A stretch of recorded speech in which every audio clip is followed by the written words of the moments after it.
Hello, friends. My name is Host Eric. I'm the host of Talking with Famous People, and I had a very interesting conversation this morning with famous person Susanna from Norway, and we were talking about SI, the coherent self notion in particular. I have said in the past that when you have SI as a third function, your hidden agenda is to construct a complete and coherent self that makes sense through time. And in my conversation this morning, I realized that that explanation exemplifies my own fourth slot SI bias. To me, with SI in the fourth slot, I'm looking to get oneself set up at best. If I can get one set up, that's fine. And so it seems to me that the third slot person must be seeking to get that one set up. But actually, I think the way it works, as Susanna explained, I'm keep in mind that I'm not quoting her, attributing this to her, because I'm sure it's some Eric variation of whatever she said. But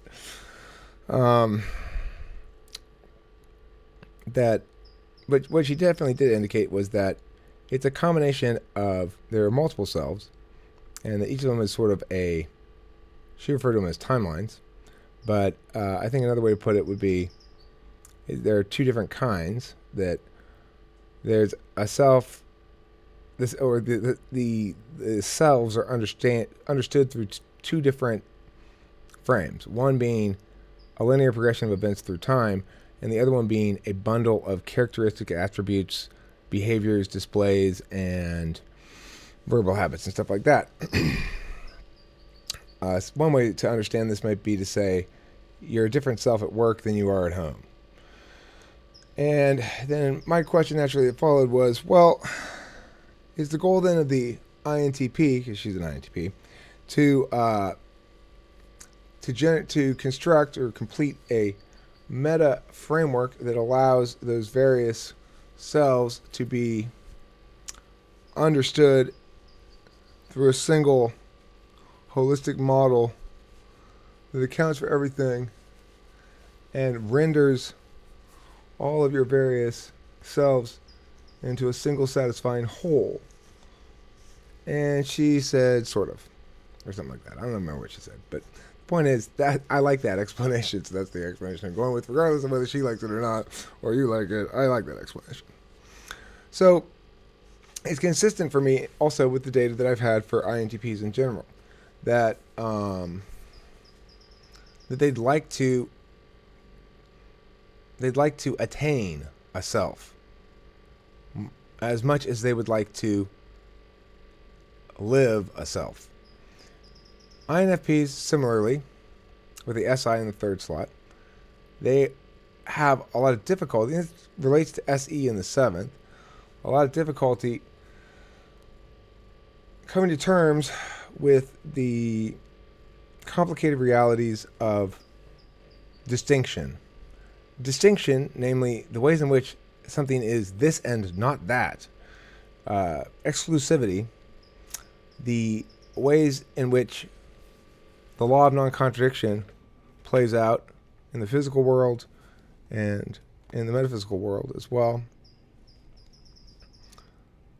Those things cause one to be compelled to parse out distinctions.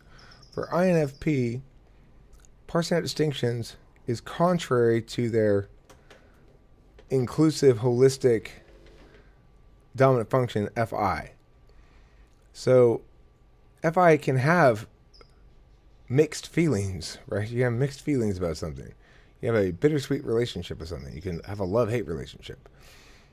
And I am guessing it's possible even to have those feelings concurrently.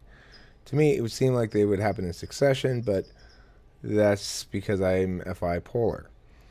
So when we're looking then at that third slot function, what the INFP is looking to do is to divide the self into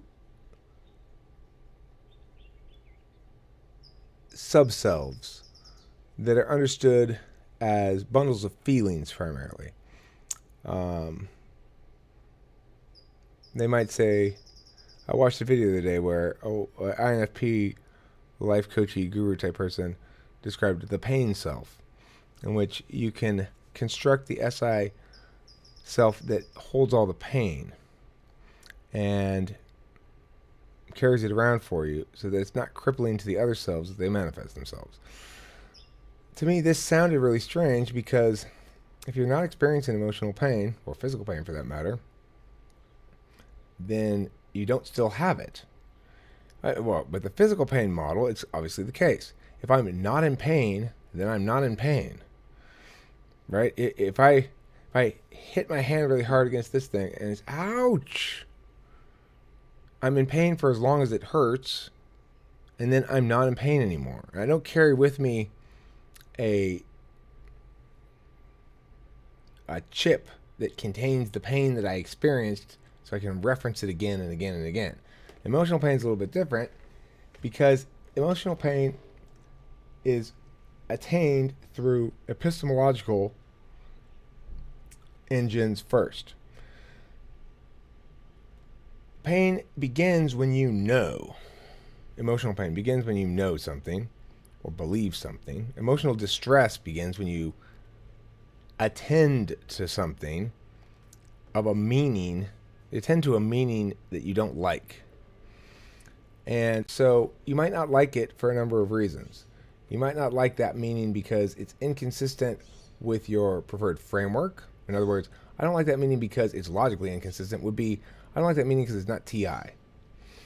You might, or, I don't like that meaning because it doesn't have outcomes. It'd be saying, I don't like that meaning because it doesn't fit my metric for success of my dominant function and its criteria as a judging function. For perceivers, we might say, I don't like that meaning because it's outcome oriented, not process oriented, or it's ends, not means.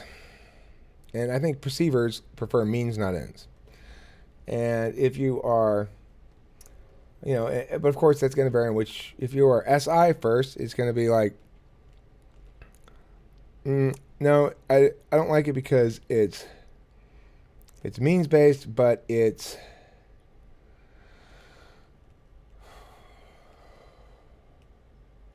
prioritizing personal valuing of things, which is offensive kind of to SI DOMs because they've got,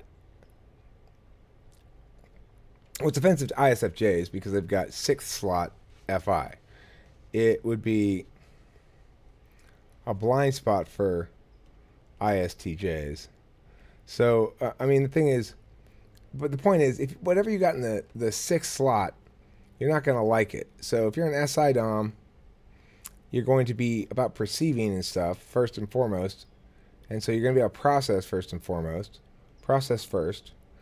But unlike any DOMs who are like process first and maintaining potentialities first, SI DOM is going to be about attending to the local process first and forsaking, even insofar as forsaking flexibility between processes is necessitated by doing so. So it's okay to lose flexibility between processes and to focus just on this one process to make your primary concern. That's like an SI DOM. Process of processes is NE DOM. We want to be tethered the least. We want flexibility in not just this specific, executing this specific process. We want flexibility on choosing which processes to execute and when, and on discarding and adopting processes at will. We would like to be enabled to be whim machines. So obviously where SI plays out in the stack is going to be very different in terms of how it manifests, what kind of self you want to be. Now, I suspect the SI would say, I'm not focused on one process. I'm focused on 50 different processes concurrently that are all about the same thing, myself, my identity. Now, even that might sound like, oh, what a self-absorbed person. No, they're not. They don't play out as self-absorbed at all because they construct their identity around either, for like the ISFJ, they've got TI in the 3rd slot, which means their largest motivational framework, which means they're not that naturally deft with it. So they can only look at it from sort of a broad perspective. It's a broad motivation. I can't do work effectively enough in there to have it be the gameplay. It's got to be driving the gameplay. So for ISFJ, they've got TI there. Consistency is driving the gameplay. So they're continually repositioning the threads of themselves, the various threads of self within a tapestry of self that is managed by the curator-like function SI. That goes, I'm an archivist and I'm managing this archive to give this library of selves a distinct identity. I don't want to just be someplace where there's books. I want to be the Library of Alexandria or something like that, you know? That's SI down. SI second slot, like Candace was, for her, the self manifests as according to how much it matches up with her vision, her planning of the self into the future. I think that because she's a judger first and they're ends driven, SI plays out a lot more contentiously if it's in the second slot. So for Candace, I was constantly failing because I didn't conform to her planned vision for who I would be in her grand play of life. Now she since has become much more evolved, but that's how it worked in the second slot. In the second slot, it's a working thing. So you're doing work with it, and it's like, I've created this plan now in my head of how my life's going to be, and it requires various people to fit certain roles. Now, I am done my very best to be flexible about what kind of room you have to play this role and what kind of interpretive room you have, but you fundamentally need to cooperate with the fact that you are going to film my role and be as much like me as I need you to be as possible. And to the extent that you deviate from that, it's a problem that you need to address. So that's kind of SI second slot issues that you might have. Now, you've got in the SI second slot, you've got ESFJ and you've got ESTJ. Yeah, and ESTJ, similarly, they've got a vision not for who you should be, but what you should do. And they want you to do their shit. They want you to do it their way. So that's my sort of breakdown on SI in the first slot versus SI in the second slot versus SI in the third slot versus SI in the fourth slot. SI third slot, they get the threads thing like the first slot people do. They're still process oriented. No, they're not. They're ends oriented. That's why they have. See, INTPs and INFPs are a weird hybrid of process and ends. Even though they have judging functions first, this is why MBTI wants to call them INTP and INFP, because they do have a certain quality of that process orientation that the perceivers have, but it's deceptive. It's because their perceiving tool function is extroverted intuition instead of introverted intuition, and as a consequence, they're making new meaning right away as a default tool function about stuff that's settled. What? Well, that's why it takes them so long to act, because they're like, here's what I know, here's what's true, here's what's right, here's the judgment I've made. Wait, is that judgment possibly wrong? You know, it's in that way it's kind of backwards, because for me, I go, let's see what's gonna happen. And then I go, oh, that happened. That probably means this. But let's see. It could be something different. Or maybe it means that. Or maybe it means this. Maybe it means that. Maybe it means that. Now, for a judger, they'd be like, what a nightmare. He's operating without any place to stand. He doesn't know who he is. And so he's perfectly comfortable with not identifying with any particular affirmations or negations or position statements or anything that he's attached to. His level of detachment serves him well in battle, but it is a tragedy because it's indicative of a lack of clearly identified self. One might make that argument. For example, one might say even his dispassionate assessment of himself as selfless is indicative of the tragedy of the detachment of which we speak. You could say that too, you know. So, but the point is, for me, the solution's easy. I know what it means to. For me, I can have life be perfect. I can make a perfect life, and the perfect life looks like this. I have got a woman here who handles all the financial shit.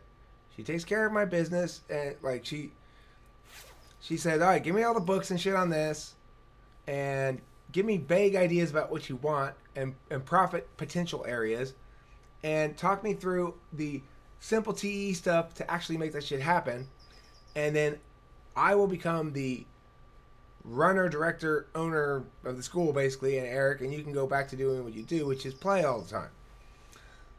And in exchange, we will both benefit by becoming rich. And, I mean, but the thing is, rich, I mean, relatively, I don't know. Because both, I've got lots of shit with a lot of financial potential energy in it. But it's got to be extracted. It doesn't matter how many atoms you have. You're not going to make an atom bomb unless you figure out how to do it. And do it. Okay, so I have all the pieces here. I have lots of different designs for atom bombs. Many of them seem like they will work. But what I don't have is the impetus to actually make any of them and see. So I need some, and I don't even need a woman to come in here and make them and see. I need a woman to come in here and say, okay, Eric, can you get up now and do this thing? And ideally, she's very sweet about it, you know? And ideally, really beautiful. If she, you know, it's like, if a beautiful woman asks me to do something, some little task, I somehow all of a sudden like doing that task. I don't know. I guess I'm a pushover like that. So, that's what I want. I want to hire my boss, my life boss. And I want her to come in here and be my life boss. And she can, well, I mean, like anybody who is somebody else's life boss, they get to profit from it as much as they want. As long as I'm cool, right? As long as I have what I want and do what I want, then everything else is all just whatever she wants to do with it. Okay, whoever comes in here and bees my woman is going to get a lot of shit for it, you know? I mean, not get a lot of shit, you know? I mean, like, get a lot of stuff or whatever. I don't know, get a lot of benefits. I know people don't like to fucking talk about that shit on that level. It's a simple cost-benefit analysis. Why do we have to be all, like, let's make this more complicated? So anyway, yeah, I could get that shit locked down. I'd have a single SI cell that I'd be satisfied with. I'd be like, there, I got Eric done. Eric's the guy who's got all this shit set up so he doesn't have to think about it anymore. He's the guy who fucking made it so he could play all the time. Who really made it so he could play all the time. Not play all the time, but have to do a little bit of things here to make sure he can still play all the time. I don't want to have to do a little bit of things here. And who also gets laid, which by not leaving the house. So, woman right there, and I move into the kitchen. She can have all the rest of the house, and let's make some money. And then I'll fuck you periodically in between. It'll be great. That's not what this video is about. I don't know why I went there on this video, but SI thing I was saying. It'll be fun. Let's have SI party, everybody. SI party in the house now. Walking down a memory lane. Remembering how I did shit before and how it turned out so great.